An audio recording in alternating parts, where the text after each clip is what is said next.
All right. Well, welcome everyone. We are live with Chance Theater, and we're streaming onto Anaheim Community Foundation's page. And this is all part of the ImpACT Anaheim Giving Day series. So I'm so excited today to talk to Karen and Natalie, both with Chance Theater. Hi, ladies. How are you? Great, thank you.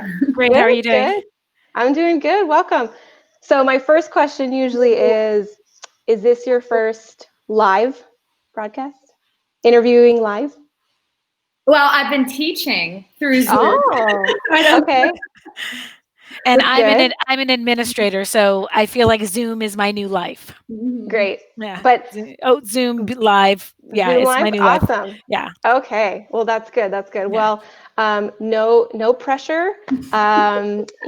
Just everyone, we're having fun, and I'll be monitoring here, who's joining us and any questions that might come through. But the whole point is to have fun and to learn more about the organizations that are doing amazing work in Anaheim as we prepare for the upcoming Giving Day.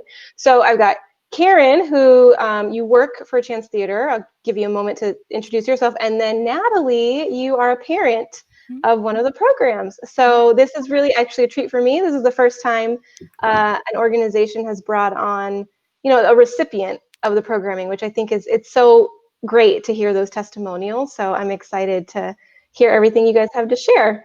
So let's start with Karen. Why don't you talk about yourself and what you do for Chance Theater, and then about Chance Theater, and let's start with pre-COVID. Yeah, yeah. So talk about, just yourself, all about Chance Theater and the mission and why you exist. Yeah, great, thank you. I'm the education director at the theater, and the theater is located in Anaheim Hills, but we are one of the leading ensemble-driven theater companies in Southern California. And we are also the resident theater for Anaheim, which we are very proud. Yes. So I'll talk a little bit about our education programs in a minute. I just want to talk a little bit about our theater. Okay. The mission of the Chance Theater is to contribute to a more connected, compassionate, and creative community. And we try to do that through all of our play selections, through all of our musicals, all of the stories that we're telling. We try to do that by our ensemble-based company. Every company member really believes in our mission of bringing our community together. Yeah. We believe we try to produce powerful, socially conscious, provocative, and intimate theater. That means telling stories that maybe we're not seeing every day, making sure that we're being inclusive of all members of our community and getting those stories out there. We try to generate participation and dialogue between our communities. Yeah. So anyone who's seen a show at our theater can tell you that we do talkbacks afterwards, conversations with the artists, conversations with the designers, to gain a better understanding and perspective of the stories we're telling. We nurture and support local artists, something that's really important. Mm-hmm. And we really try to inspire and empower young minds creatively through our theater company. So that's something that's really important for us, is being a part of the community, and not just being a part of the community, but helping to facilitate these very important conversations. And that's been a part of our mission since day one. Yeah, and I've got to tell you, so I've been to Chance Theater. I grew up in Anaheim, and I don't live too far. I live in Fullerton now, not too far from Chance Theater. And I had the amazing opportunity to go see Ragtime, and also the Teen Speak Up program you're going to talk about here in a minute. And yes, 100%, you guys definitely aren't afraid to be provocative, and I love the talkbacks. I love that conversation afterwards. I was actually there on closing night, so it was the last time that it was running, and there was some amazing and inspiring conversation that was going on, and it's probably needs to happen again. Yeah, we need to keep going, and even as a company, we are constantly working on ourselves and what can we do more of, and how can we just had a meeting last Saturday to start talking about what's happening and what can we do, and letting some of our BIPOC, people of color in our Chance and our community really speak to us and inform us of how they're feeling right now. And that is so important. And we try to make sure that that trickles down and that is in every part of our organization, and we're all learning. And we take that responsibility of what we're learning to help our community around us in their own struggles, and understanding that through bravery, through provocative storytelling, through understanding, we can build empathy. And that's so important right now. Yes. So talk about the youth programs. So part of ImpACT Anaheim is our youth programs. For all of our education programs, and we have several different programs, we really want to start to put a different framework on what theater is. So you'll notice that a lot of our programs might be storytelling. For our young kids, might be storytelling instead of acting technique, right? It may be everything that we learn that we're teaching our young students is a skill set that they need for life. We've all been in those situations where people say, be more confident. I don't know what that means. Like, we're So we hope that by empowering our students, that confidence and teaching them how to use their toolbox of their body and their voice can help them to fake confidence, or it can help them to feel more comfortable in their skin. So all of our programs are designed to give students a skill set to survive life, not just necessarily to be on stage. However, we are a professional theater, and we're very proud of that. So we make sure that the level of what we're teaching is always very high. And we always bring in the top teaching artists and the best people in our community, because we are fortunate to have so many amazing professional artists that we can tap into. So that's just really important, is that we're looking at theater, and not just looking at theater in a way that is for actors, but theater is a community of artists that come together with their unique talents and tell a story. Whether you are the set designer, the stage manager, the sound designer, every role is important and every role is unique. And there's so many education programs out there that do a fantastic job, but they just focus on that one role of theater. And these kids have so many talents, and they deserve a place to be able to explore those talents, where each weight is given to the storytelling of playwriting. I mean, how important is that? And making sure that we can provide them with an outlet. Yes, it's, and I just want to add, it's also a release in a time where I think youth and even adults sometimes feel very stunted in their ability to release emotion, release feelings, to talk about things. And art does that, just all art, like theater is one avenue, but I know art is something that is something that we've lost and we don't put as much value on anymore, even in our schools. You see programs that go away, and unfortunately it's in the arts. And so you're really providing, you're filling that gap for these youth that love drama and theater, but it's now turned into a club on campus versus a class. Right. When I was in high school, it was a class. I remember friends in theater, and now it's a club, right? Or there's this idea that you have to be the theater person, or you have to be a type of person, and it's where everybody's welcome, and how you express yourself is welcome. There's a spot for you in our community. Yeah, Natalie, you wanted to say something? I was going to say it's a really important creative outlet for a population of people who are not known to express their feelings, their emotions easily, the teenagers. It gives them a chance for their voice to be heard in using their words. So it's not what they're seeing on television. It's not what somebody is assigning them. It's the stories of today that speak to them, that they want to tell you how they're feeling. So when we did the Teen Speak Up, and I know Karen's going to get to the specific programs in a moment, but when we did the Teen Speak Up, I think what surprised me was the range of topics. We had someone talking about the last time he saw his grandmother, which brought tears to my eyes.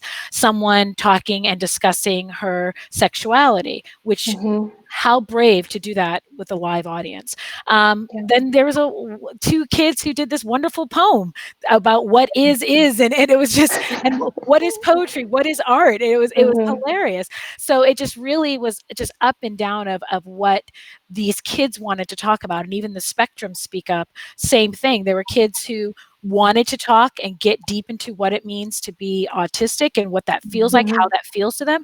And then there were other children who traveled back in time to World War I, I think, and my son was in that one. And then there's a superhero aspect of it. So it was just the diversity of what these kids want to talk about in a time in their lives when they don't always want to talk, I think is the important thing.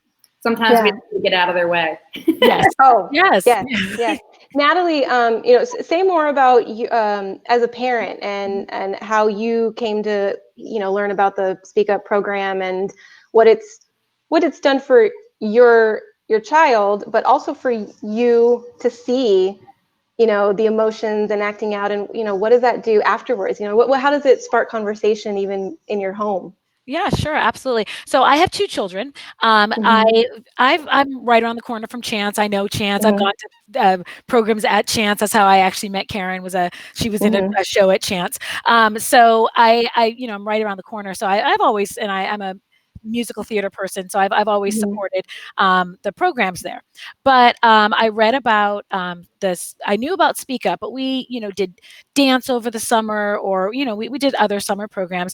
What caught my eye and what really spoke to me was when they did the Spectrum Speak Up. So it was for children who are on the autism spectrum, and it was something that appealed to me because my son doesn't do the summer programs the way my daughter does. He's usually at home. So in partnership with the Orange County Asperger's Support Group, Chance Theater has allowed this partnership to happen. Now, someone who has a child with special needs, we are used to paying for things out of our pockets, medication, special therapies, horse therapy, music therapy, you name it, we pay for it. So when I learned about Orange County Asperger's supporting the Chance Theater with this and made this program available to parents, of course, I was like, this is wonderful, and told my friends about it.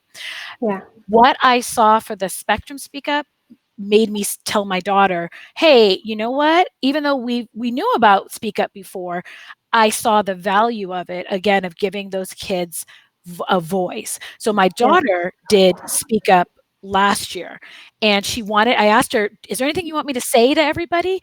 She said, let them know that I have been looking forward to this since last summer, because it was her form of therapy. It was her way of connecting back to her creative core. And as other things have fallen by the wayside, her writing and her performing have stayed consistent. And I think that is something, as a mom of a teenager, I want to see them pursuing something that gives them that internal happiness. So both of my kids are doing it again this year. It'll be my son's 3rd year with Spectrum Speak Up, and my daughter's 2nd year with Speak Up. That's wonderful. Oh, that's so great to hear. And you said you've noticed their, you said the writing, and so it's affected them academically too, it sounds like. Yes, they have to go to performing arts high school, but not for writing. My son is in an acting conservatory. My daughter is in integrated arts conservatory. So it goes right along with our philosophy in our house.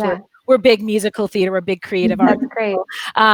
We allow our children to explore that side of their personality. But both conservatories don't focus on writing. And I think that's the important part is, although my daughter did not perform any of her pieces, the fact that she was able to write them, of what was interest to her. They had to bring a newspaper article that was of interest to them. The topic she chose surprised me. It was even something I was even realizing was that she even knew about, even though they're older, but I didn't realize that they know about, starving children and war in other countries. I didn't realize that they knew about that. So it did spark that conversation of, oh, you're aware of that. Oh yeah, Mom. And then I'd get the lecture that we're not talking about and we're not doing anything about it. But it was just, it helped me see that they had a broader lens to the world. And again, for my son, he ended up writing about a superhero, and he went on this grand adventure, and I think there was a part 2 the 2nd year, so 3. So that I remember, recall so you do it talk back right after the Mhm. teens speak up, well, which I think is awesome. And I do remember that learning that not every teen, just because you wrote it doesn't mean you directed it, and Yeah. it doesn't mean that you also performed in it. So Karen, talk more about the program Yeah, if I specifically. can, we have our Teen Speak Up program is going on its 16th summer. It's been happening for quite a while, and the philosophy of the program is to empower its participants. We believe that if we can help the kids to tell their stories and share their stories, that it can do multiple things. One, they can start, some of them can start identifying, well, maybe that's my parents' story, and maybe my story is going to start somewhere else. Yeah. Or identifying, maybe that was my last chapter, and now I can move on from that.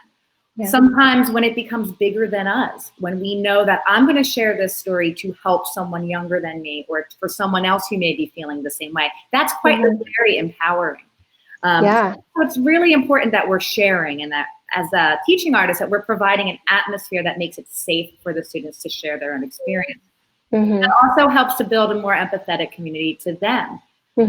This program started in Anaheim, but we did open it up to other parts of Orange County because we realized so many programs were keeping these kids in little bubbles. And if we want them to be more empathetic, how important is it for some of our students from some of the wealthier parts of Orange County to be in a program where their friends are going to work afterwards, or they're talking about what's happening in their homes? So if we want these kids to grow and learn about each other, we have to get them together in order to do that. Right. So, and on average, how many students do you bring together every summer?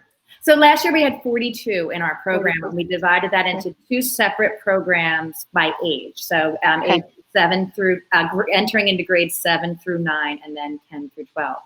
We realized from doing our and that's, we had more applicants than that. And we also had, and that's how many we had performing in our final production. So we did have some kids that were not able to complete the program, but we definitely get a big need, a big influx of students who would like to do the program. We realized several years ago when we started getting students with special needs join our program, the importance of talking to the parents about how they needed this program. We had 20 kids in the classroom and one teaching artist. We couldn't give that student what they needed, and it really broke our heart. So we started reaching out in the community, and we were just so delighted that Orange County Asperger's support group stepped up and started helping us to fund our Spectrum Speak Up program. Right, wonderful. Yeah, and it's the same idea, you know, just like how our audience leaves floored that teenagers are writing this and having the bravery to share their true stories. The Spectrum program has changed me as a teacher. It's changed me as a person, because these kids are sharing in such an honest and real way, whether it makes it to the stage or not, right? Some kids don't want their writing to make it to the stage, but we still talk about it and we still explore it in the classroom. And the things that I've learned from them, I'll give you an example. I'm a toucher, I'm a hugger, I'm an Italian from Philadelphia. You know, we touch.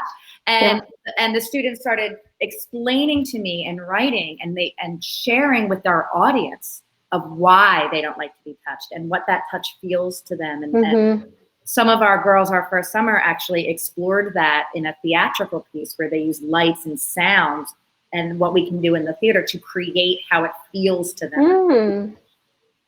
And I learned from them. And when I went back to my classroom in the fall and I asked my students, do you guys mind being touched here? All the hands went up. And that's not something that I would have thought of. That's not something, you know, obviously we're appropriate with touch, but light touches on the arms and light touches. How many of our kids, it takes nothing to say, okay, we have a rule in our class that you say, can I touch you? And then you can. And I'm surprised at the amount of students that say, no, please don't. That's important. That's important. It is. And if these students, and it takes nothing out of my class time. The simple rule we put in place in the beginning, and then that's just in place for the year. So that's just one example of when these kids speak up, how we can all make a more inclusive environment. And with just knowledge, with just information and knowledge. Now my classroom's safer for everyone. And these kids don't have to say, I don't feel comfortable, and we don't put a spotlight on them for feeling comfortable. It's up to all of us to create the space. And Yeah, and if these brave students didn't speak up and tell me that, Mm-hmm. then I might still be in my class and go, come on, we're actors. That's great. Also, I just want to say our Speak Up program is in 3 branches, actually. We have our Teen Speak Up, our Spectrum Speak Up, and we also do Veterans Speak Up. Oh, okay. Yeah, and yes, I do remember that. Yeah, our Veterans Speak Up program is going into its 6th session this year, and we may be doing a virtual form of it in the fall. And what we do is we meet with vets for 6 weeks. They share their stories. This is the focus on this is not on performing, but we do, after 6 weeks of sharing our stories and just giving them that space to be heard and to hear each other and to create that community for them, we then put them on stage either at the Chance. Last year we partnered with Nixon Library, and we bring the community together to hear their stories. Again, awesome. Much needed empathy in our community and to help with that conversation.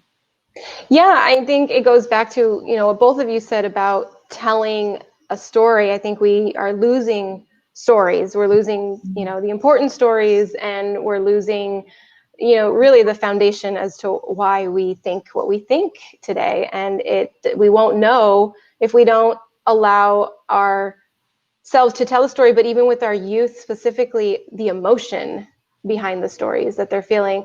So Natalie, when you're specifically for the Teen Speak Up, is it your daughter or son? My daughter. Daughter. My daughter. To talk about it from a parent perspective, she's been a part of it for a couple years now, but even from the start to finish of how long is it, Karen? How long is the 6 weeks? 6 weeks. Yeah. As a parent, do you see her changing, molding, being, like in her head more? Like what are the things that you see throughout that 6 weeks in your child? So if anyone in the audience has teenagers, they know that they are not the easiest things to wake up in the morning on a summer. Yeah. So the first day it was a kicking and dragging. I think the program starts at 12, which is about, wake up time for her.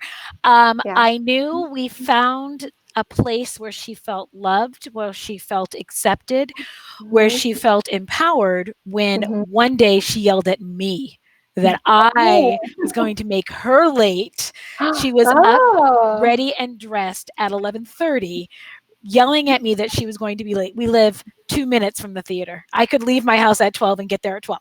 And I knew then that we found a place. When she was begging me, a couple, the kids that, they were hanging out in between shows, begged me, could she please go hang out? And I said, well, okay, I guess so. I don't really know these kids, but sure, why not? Go ahead. Yeah. And kept in contact with them all year and is already texting them, very excited to come back. So wonderful. you do see that creativity unleashed. And because of when you're doing what you love, when you're doing what you were meant for, just naturally the anxiety and depression that a lot of our teens are suffering with, it will decrease because they have this safe outlet.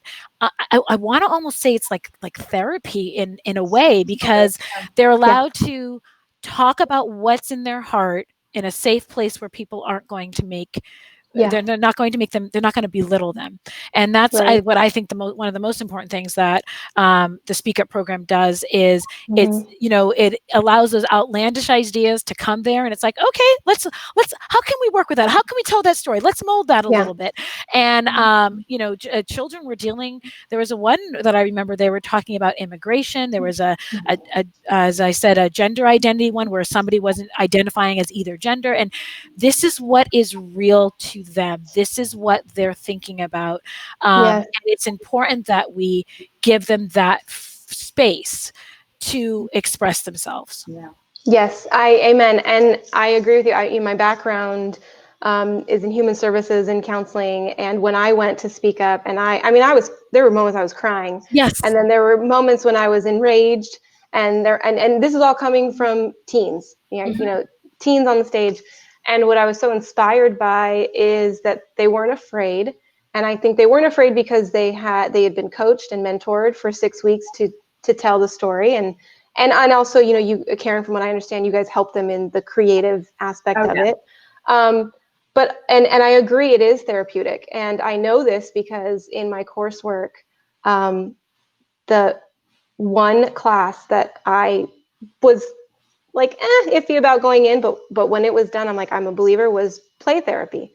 And learning about the sand tray and giving kids time to play and put their emotions through, through something else other than just words. And even in talk therapy, we want to go on and on about how, oh, just talk about it, talk about it. But when you don't know how, you don't know the words, you don't even know the feeling inside you, you need another outlet. And you guys are providing that outlet to be free, to be safe. I'm curious though how the kids feel in the moment acting it out, wondering like, what's my mom gonna think about this one, or what's my, what's my family? We really build to that. Really build to that, and putting them in control, of that, and saying, and that's why you don't have to act in it. So sometimes we've had in the past where kids are like, don't put my name with that, but I want the words out there. And that's okay too. That's great. So they don't all perform their own work. Some of them want to, and they have that freedom too. But some of them can't. Some of them want someone else to do it. Or that's a great in a scene, and we put all the things on the scene, so we give it, it's at their speed, it's at their time.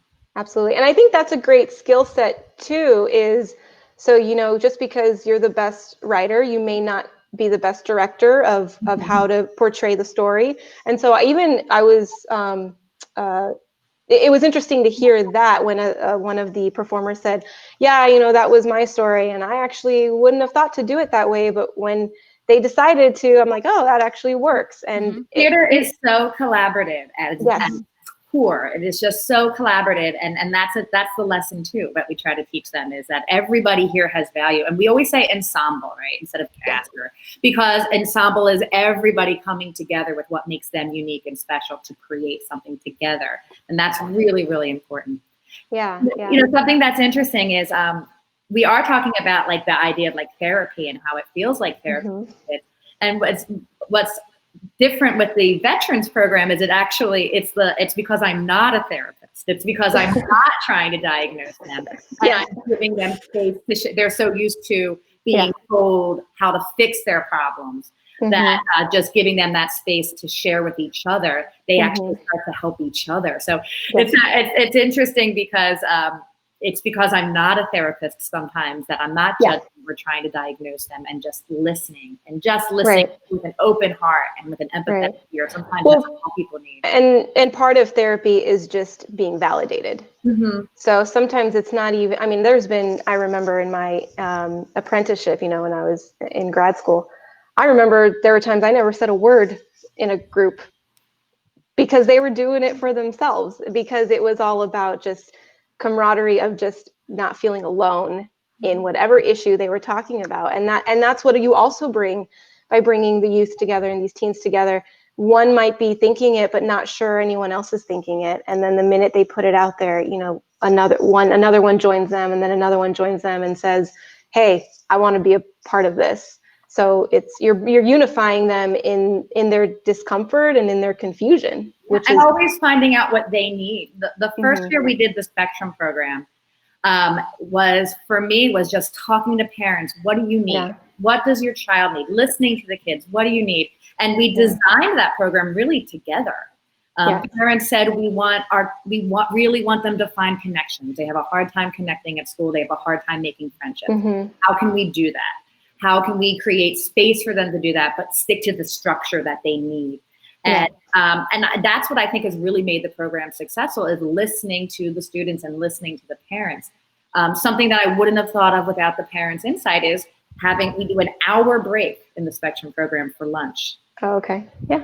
Which I wouldn't have thought of, like for me, when the first year, but the parents said, no, they're going to need time to decompress.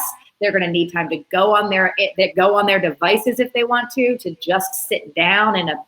So by letting the parents be part of the program and how we shape the program has made it stronger. And that hour lunch has become the kids' favorite part. They have big beanbag chairs spread out around the room, and right away from the first part, they started just coming together, and now they play games. They bring in cards. They formed these lovely, beautiful friendships. Yeah. We just got out of their way and let them and let that happen. And boy, are they focused when it comes time to creating. So that listening to them and what they need has been so important in these programs. Good. Nice.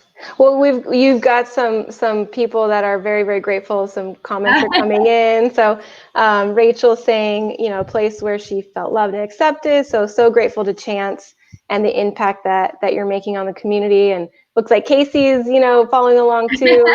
But yeah, talking in a safe place about where you're feeling is very therapeutic. And I agree with that. It's and it's the hope is that it translates, right? Natalie, as a parent, if your child feels safe, I'm assuming your child feels safe to start somewhere, then they build confidence to then maybe take that home, and have more conversations because they're practicing it in their own way. Yeah. So let's segue a little bit to how are you guys doing post COVID, and how is this change? I mean, obviously the theater had to close. Yeah, it's been really hard. A lot of artists, a lot of people who are really connected to our community and connected. And now more than ever, we need this. And I know we keep hearing now more than ever, but boy, do we need it now more than ever to come together, to listen and just see things from a perspective outside of your own. Yeah. And the conversations. And we're still doing that in our theater company, thank God, because we have a lot of growth. I have a lot of growth that I still need to do. So I'm so grateful that our community, and we just can't wait to get back to spreading our community out into the larger Anaheim community. Just to talk a little bit about the Speak Up programs, and then I'll go back a little bit to talk about the theater and the larger day of giving, which is, have a larger impact than just our education program. Yeah. Daryl Hovis is the Speak Up director, amazing teacher. He is really a part of the program. He is so honest in his own life, so honest with the kids, that they just can't wait to come back and see him. So unfortunately, he's still teaching, so he's not able to be here with us today. But Daryl and I are educators, and we have similar philosophies of, okay, what do the kids need? And the first thing we said is, we're not getting through this. We're not designing a program of trying to get through whatever's happening right now as fast as we can. We need to be present. We need to be here. We need to listen to our students, and we need to design and provide them with a program that they need right now. So working on Zoom and teaching in this way, we realize this isn't going anywhere. These kids, these kids are going to be doing college interviews on here. They're going to be doing their job interviews. We're learning how to use this technology. And just like we would teach them how to communicate on a stage, we need to teach them how to find their voice and get their voice through this box, how to engage with that camera, how to come through it. So that's really important, is helping them to use this technology. And for many of them, feel comfortable on it. I know I hated turning my camera on at first. Struggling with my students to turn your camera on, even though I get it, right? Even though I get it. Even though some of them, what we've asked them to do, share their stories, speak up. Well, if your mom's in the next room, you do not want to do that. So being sensitive and trying to design a program that's aware of their needs. Do we have device issues? Do we have privacy issues? Are you working a job? Are you watching your younger siblings? So we really approached this summer thinking about, what do the kids need? What do they need? They need connection.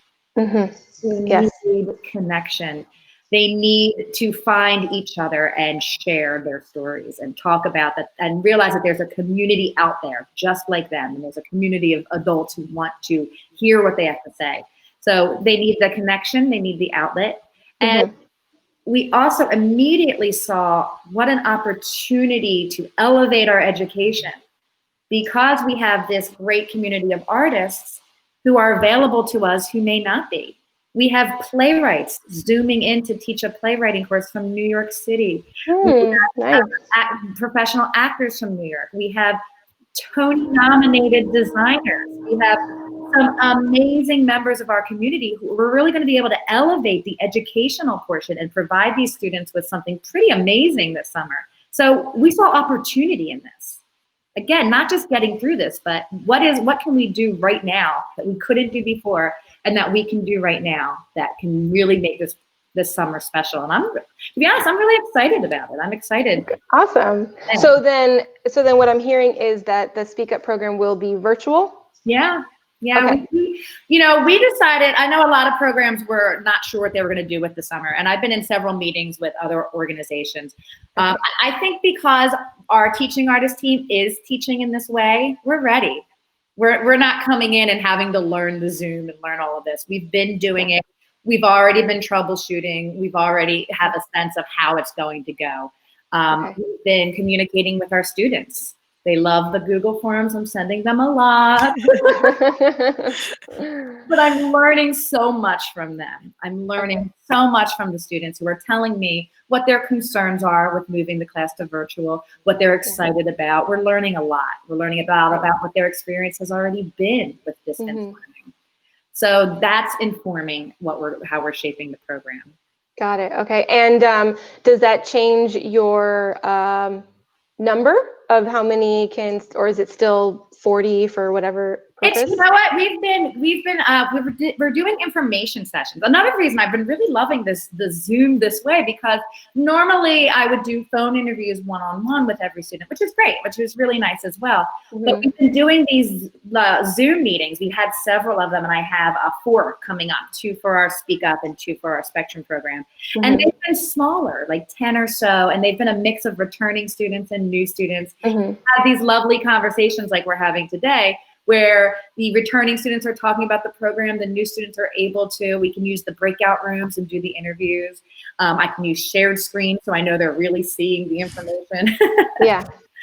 So we've been doing information sessions, which have been really helpful. Okay, and in terms of how many you're gonna accept though for the upcoming?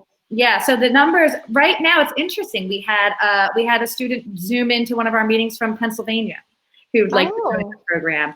I've been talking to kids broadening in Orange County as well. We're still putting our focus, our focus is Anaheim. So we're still making sure that we're serving our community here. And we have a great relationship with teachers there. We are doing pretty well. I would say our enrollment is just slightly under what it was last year, which I think is fantastic considering we're going virtual. A lot of the kids, even a lot of the kids don't mind it as much as you think they do. Got it. Okay. Yeah. Some of them are just like, I'm okay with it. They're just kind of indifferent. Yeah, they're rolling with it. They're rolling with everything. Yeah. Yeah, they just had 12 weeks of online learning, so it's their new normal. And in our house anyway, a sign gets put up that there's a Zoom meeting in progress and we're not allowed in.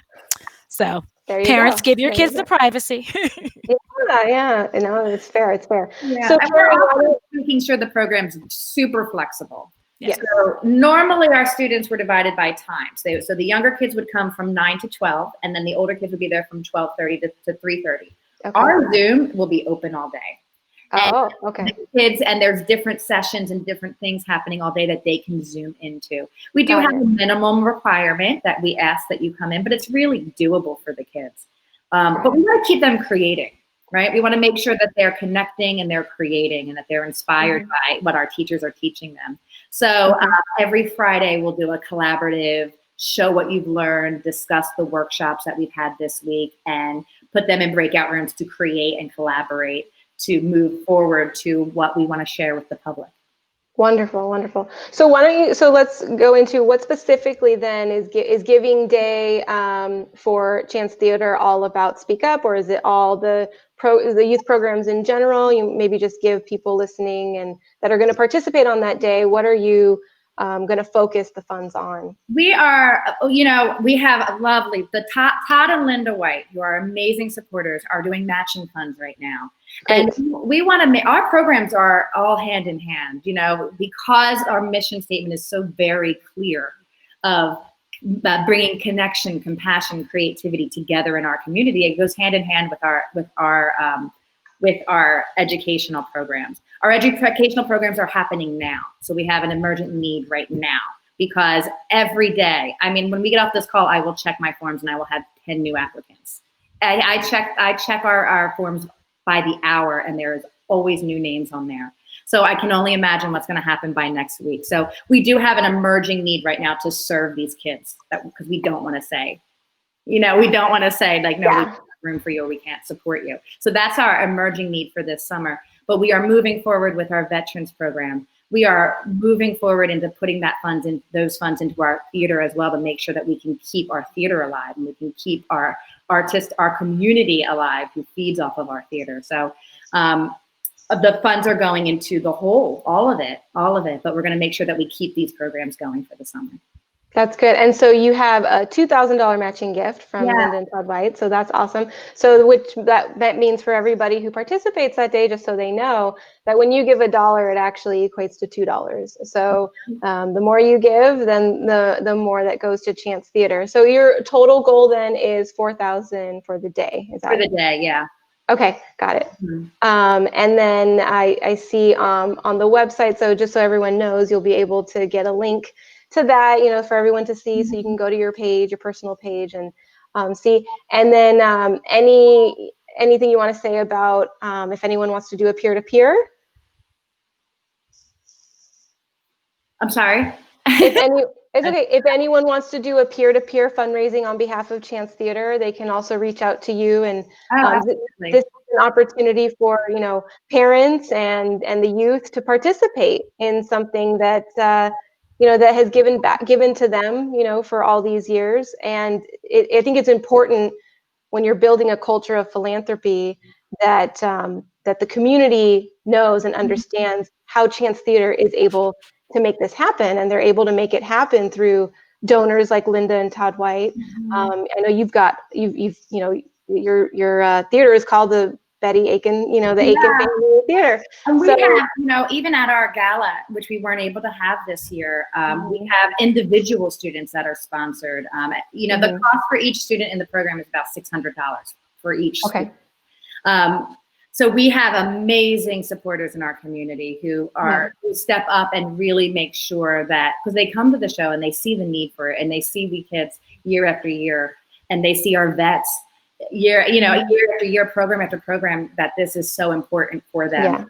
We're so grateful for our community, but we have to keep it going now. We have to make sure, because we still have a lot more work to do.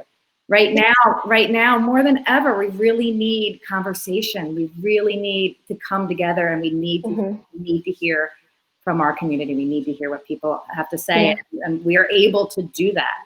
Our Speak Up program has been quite successful in that, and we'd love to expand the program and just keep it going. Good. One thing I'm really proud of is we have, our first summer to our second summer of the Spectrum, every single kid came back.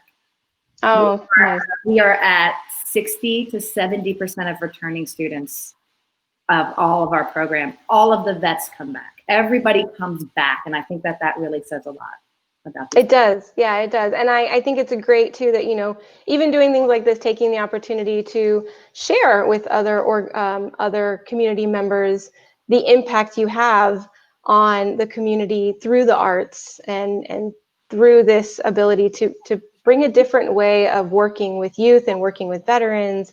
As a lot of people are saying, it's therapeutic. But also, I think it's important for everyone to know, oh no, we lost Karen. We lost Karen. She'll probably hop back in. Yeah. But I think it's important, for people, like the recipients, parents and your child, Natalie, to know that Chance Theater is a nonprofit, and they do live and breathe off of funds from the community. And right now, their ticket sales are down. So whatever funding or social enterprise business that they had going on, it's lessening the impact from a monetary standpoint. Right. And so I think it's a good opportunity to share to those who are listening or who will listen that here she is. She's coming on in. Hey, she's making a dramatic entrance. It happens. It happens. Karen, I was just sharing with Natalie, but also everyone listening.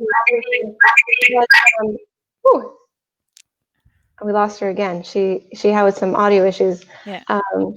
So anyway, I think it's good for people to know that nonprofits are struggling. Nonprofits are trying to find their way to sustain and to keep moving on. And one way to do it is through a giving day.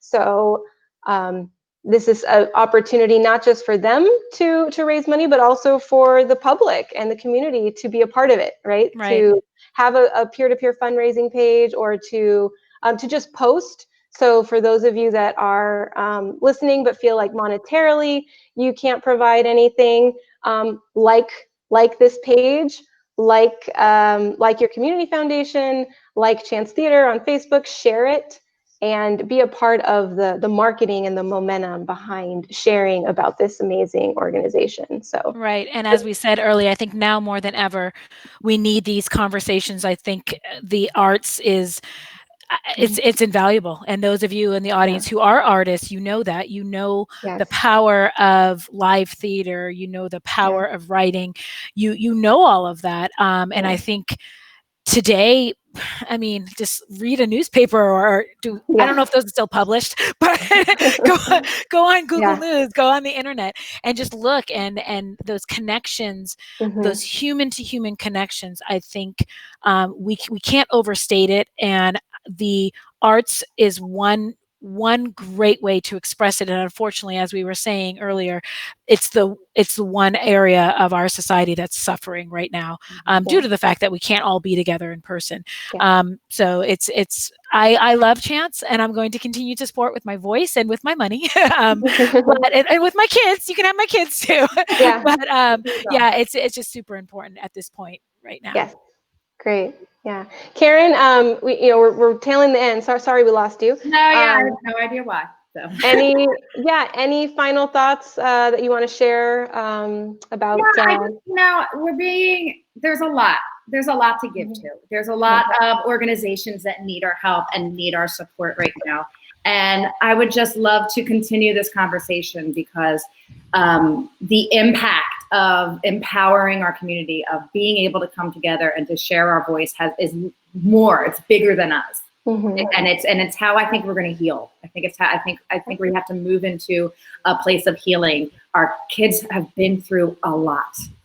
Yes. I mean, we were talking the other day. These are kids who have gun safety drills, right? I know. All year long, and ending and being in your home. These are kids that are hearing adults screaming at each other. These are kids who are politically charged. These are kids who know what's going on, and we have a lot to learn from them. And the impact of what we can do is big. And I just hope that I know that there's a lot to give to right now, and there's a lot of organizations, and I hope that people see value in the community, because we really want to build that community. Yes, and yes, you're right. And it's like, in times of crisis, we go to the obvious. And I think with COVID, it was food and safety and security. And I keep reminding people that, yes, it's important. It's all basic needs.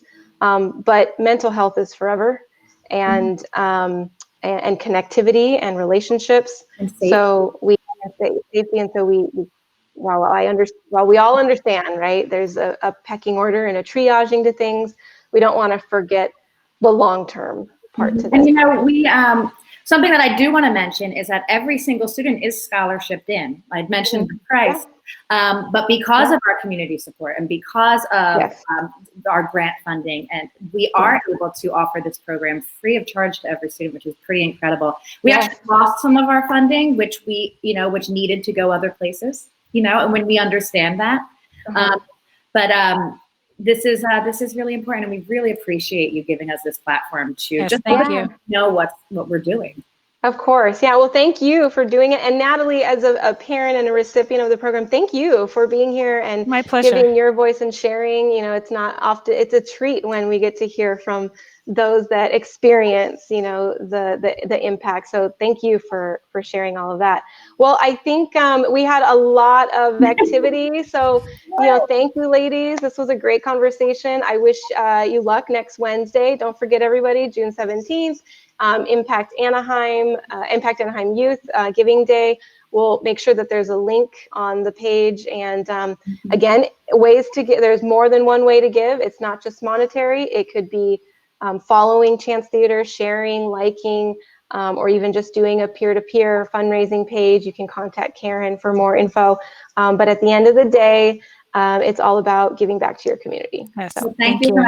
We actually, if anyone is interested in joining us this summer, we have information sessions this Thursday. Oh, okay. Yeah, this Thursday, it's a Zoom information session, Thursday at 6:30 and Saturday at 11 o'clock. And the link to RSVP to get the Zoom link is on our website. And we also have 2 information sessions coming up for the Spectrum program as well. So if you are someone who just wants more information, I highly recommend joining the meetings because you'll get a chance to talk to returning students and meet the teaching staff. Great. Well, if you're listening and that was interest to you, just comment. And Casey's been watching the whole time, so I'm sure he'll jump on it. All right. So we'll end with that, and then just you two just hold on really quick, but I'll just end the stream and then we'll go from there. So say bye to everyone. Thank you. Bye, everyone. Thank you so much. Thank you.